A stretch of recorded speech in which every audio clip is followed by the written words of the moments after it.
मोक्षमार्गस्य नेतारं भेत्तारं कर्म भूभृतां ज्ञातारं विश्वतत्त्वानां वन्दे तद्गुणलब्धये वन्दे तद्गुणलब्धये। भव प्रत्ययोवधीर देवनारकाणा। 21। अर्थ भव ही है कारण जिसमें ऐसा अवधिज्ञान देव और नारकियों के होता है। क्षयोक्षम निमित्त षड्विकल्प शेषाणा। 22। अर्थ शेष तिर्यंश और मनुष्यों के क्षयोक्षम के निमित्त से होने वाला 6 प्रकार का अवधिज्ञान होता है। सूत्र रखने का कारण स्वामी भेद की अपेक्षा न करते हुए अवधिज्ञान के बहिरंग कारणों का कथन करने के लिए आचार्य महाराज ने इस सूत्र का प्रज्ञापन किया है। परोक्ष ज्ञान का वर्णन कर दिया है। अब प्रत्यक्ष ज्ञान का वर्णन करना चाहिए। देश प्रत्यक्ष और सकल प्रत्यक्ष के भेद से प्रत्यक्ष ज्ञान 2 प्रकार का है। अवधिज्ञान और मनःपर्यय ज्ञान देश प्रत्यक्ष हैं, केवल ज्ञान सर्व प्रत्यक्ष है, जिसमें द्रव्य, क्षेत्र, काल, भाव की मर्यादा लिए रूपी पदार्थों को स्पष्ट जानना अवधिज्ञान है। अवधिज्ञान 2 प्रकार के हैं, गुण प्रत्यय और भव प्रत्यय। अवधि सीमा मर्यादा वाले ज्ञान को अवधि ज्ञान कहते हैं। इसे सीमा ज्ञान कहते हैं। समय दृष्टि अवधि ज्ञान के द्वारा और मिथ्या दृष्टि विभंग ज्ञान के द्वारा रूपी पदार्थों को जानता है। यह रूपी पदार्थों व उससे संबंध लिए संसारी जीवों को जानता है। रूपी अर्थात जिसमें स्पर्श, रस, गंध व वर्ण पाया जाता है वह रूपी है, भविष्यकाल की भी सीमा तक जान सकता है। यह अवधिज्ञान प्रत्यक्ष ज्ञान है। सीधा आत्मा से होता है पर की अपेक्षा इंद्रिय और मन की सहायता से नहीं होता है। सीधा आत्मा से होने वाले ज्ञान को प्रत्यक्ष ज्ञान कहते हैं। प्रत्यक्ष ज्ञान के भी 2 भेद होते हैं, सकल प्रत्यक्ष व विकल प्रत्यक्ष ज्ञान। सकल प्रत्यक्ष ज्ञान जो ज्ञान होने के बाद छूटता नहीं है, सकल प्रत्यक्ष ज्ञान है जैसे केवल ज्ञान। विकल प्रत्यक्ष ज्ञान जो ज्ञान मर्यादा लिए हुए है, वह विकल प्रत्यक्ष ज्ञान है जैसे अवधिज्ञान, मनःपर्यय ज्ञान। अवधिज्ञान 2 प्रकार का होता है, भव प्रत्यय और गुण प्रत्यय अवधिज्ञान। भव प्रत्यय अवधिज्ञान जिस ज्ञान के होने में भव कारण हो वह भव प्रत्यय अवधिज्ञान है। यह देव व नारकियों के होता है। इतना विशेष है कि जो मिथ्यादृष्टियों के होता है उनके ज्ञान को विभंगावधिज्ञान कहते हैं। भव आयु नाम कर्म के उदय का निमित्त पाकर जो जीव की पर्याय होती है उसे भव कहते हैं। उत्पन्न होने के प्रथम समय से लेकर अंतिम समय तक जो विशेष अवस्था रहती हैं उसे भव कहते हैं। धवला पुस्तक 15:6-7। जैसे देवभव, नारकी भव। ऐसा भव धारण करते ही जिसे अवधिज्ञान हो जाता है उसे भव प्रत्यय अवधिज्ञान कहते हैं। ये भव प्रत्यय मनुष्य और तिर्यंश को नहीं होता है। किनके होता है? भव प्रत्यय अवधिज्ञान देवनारकियों के होता है एवं तीर्थंकरों के भी होता है। गुण प्रत्यय अवधिज्ञान पर्याप्तक मनुष्यों और पर्याप्तक संगी तिर्यंचों के होता है। कहाँ से उत्पन्न होता है? भव प्रत्यय अवधिज्ञान सर्वांग से होता है, अर्थात सर्व अंग और उपांगों से होता है, किसी चिन्ह विशेष से नहीं। गुण प्रत्यय अवधिज्ञान नाभि के ऊपर शंख, कमल, वज्रादि विशेष चिन्हों से होता है। गुण प्रत्यय अवधिज्ञान जिस ज्ञान के उत्पन्न होने में समय दर्शनादि गुण कारण हो वह गुण प्रत्यय अवधिज्ञान है। अथवा अवधि ज्ञानावरण के क्षयोपशम के निमित्त से होने वाला ज्ञान गुण प्रत्यय अवधिज्ञान है। यह मनुष्य व तिर्यनियों के होता है। इसके 6 भेद होते हैं। प्रकार भव प्रत्यय अवधिज्ञान देशावधि होता है तथा गुण प्रत्यय अवधिज्ञान देशावधि, परमावधि और सर्वावधि तीनों प्रकार का होता है। गुण प्रत्यय अवधिज्ञान के अंतर्गत परमावधि और सर्वावधि ज्ञान चरम शरीरी मुनिराजों के होता है, यह सर्वांग से होता है। देशावधि ज्ञान चिन्ह विशेष से होता है। भव प्रत्यय अवधि ज्ञान के लिए देव व नारकियों को कुछ नहीं करना पड़ता, जन्म लेते ही हो जाता है। गुण प्रत्यय ज्ञान के लिए मनुष्यों और तिर्यंचों को व्रतादि करने पड़ते हैं। क्षयोक्षम निमित्तक होता है, पुरुषार्थ पूर्वक होता है। यद्यपि सभी अवधि ज्ञान क्षयोक्षम के निमित्त से होते हैं, फिर भी गुण प्रत्यय के लिए क्षयोक्षम ही निमित्त कारण है, भव नहीं। इसी से गुण प्रत्यय अवधि ज्ञान कहलाता है। हमें अवधि ज्ञानावरण का उदय है, इसलिए अवधि ज्ञान नहीं है। जब अवधि ज्ञानावरण का क्षयोक्षम होगा तो अवधि ज्ञान हो जाएगा। गुण प्रत्यय अवधि ज्ञान के 6 भेद है। अनुगामी, अनुगामी, वर्धमान, क्रियमान, अवस्थित, अनवस्थित। 1. अनुगामी अनु पीछे, गामी जाना पीछे पीछे, साथ साथ जाने वाले ज्ञान को अनुगामी ज्ञान कहते हैं। यह ज्ञान अन्य क्षेत्र में तथा अन्य भव में साथ साथ जाता है। 2.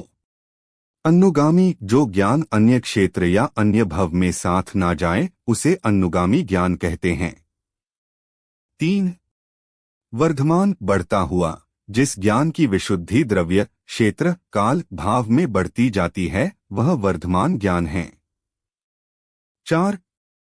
हीयमान, घटता हुआ, अवधि ज्ञान प्रकट होने के बाद जिस ज्ञान की विशुद्धि घटती जाए उसे हीयमान कहते हैं। इसमें द्रव्य, क्षेत्र, काल, भाव में विशुद्धि घटती जाती है। 5. अवस्थित, ना घटे ना बढ़े, जब अवधि ज्ञान उत्पन्न होता है उस समय उसकी जितनी मर्यादा थी द्रव्य, क्षेत्र, काल, भाव की, अब आगे जाने पर भी वैसा ही बना रहता है, वह अवस्थित ज्ञान है। इसमें ज्ञान की स्थिति ना घटती ना बढ़ती है। 6. अनवस्थित, घटता बढ़ता रहे, जिस ज्ञान में की स्थिति घटती व बढ़ती रहती है वह अनवस्थित ज्ञान है।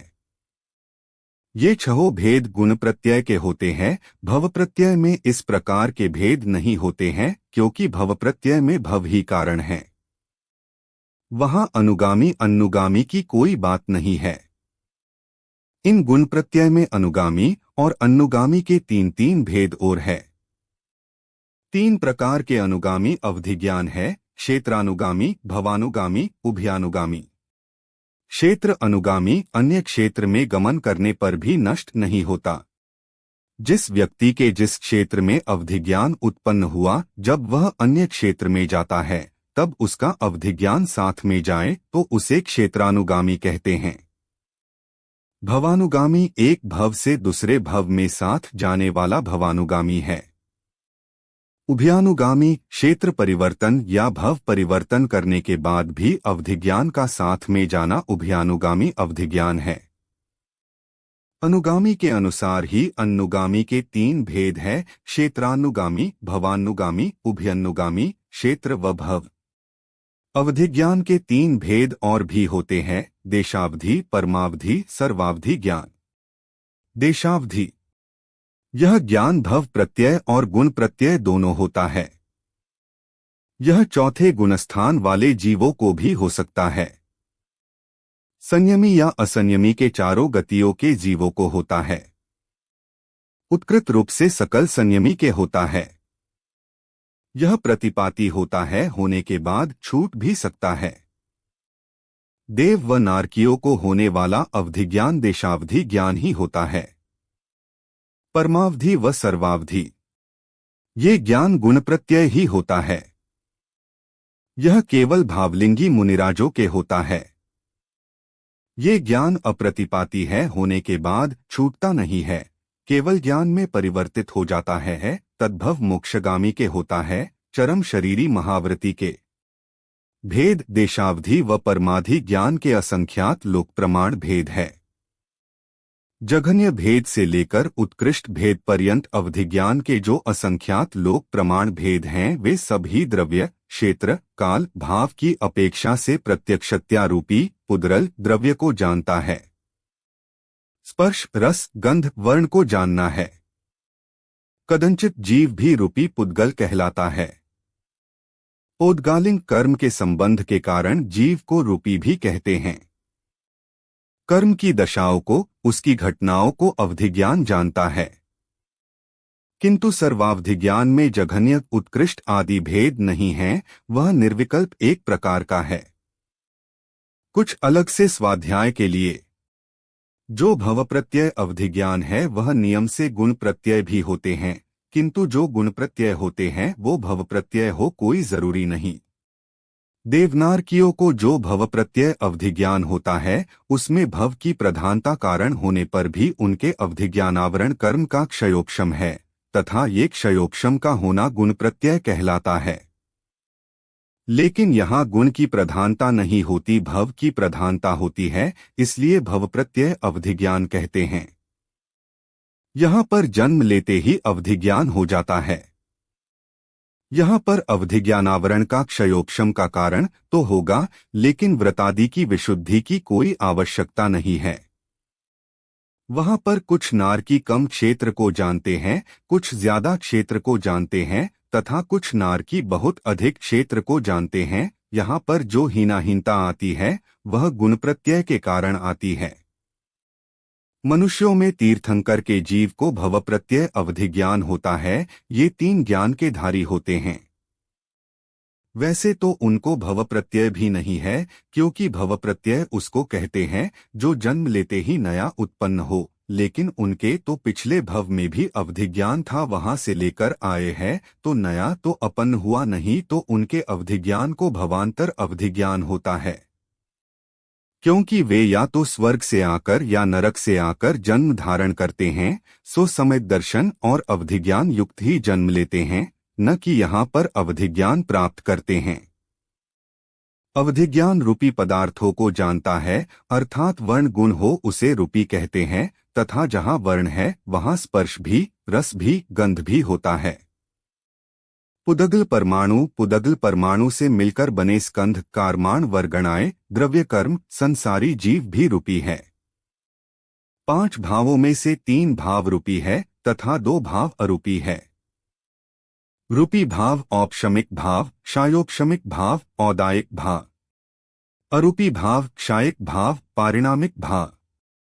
तत्वार्थ सूत्र अध्याय 1 सूत्र 21 से 22 अवधि ज्ञान की व्याख्या पूरी हुई। जिनवाणी माता की जय।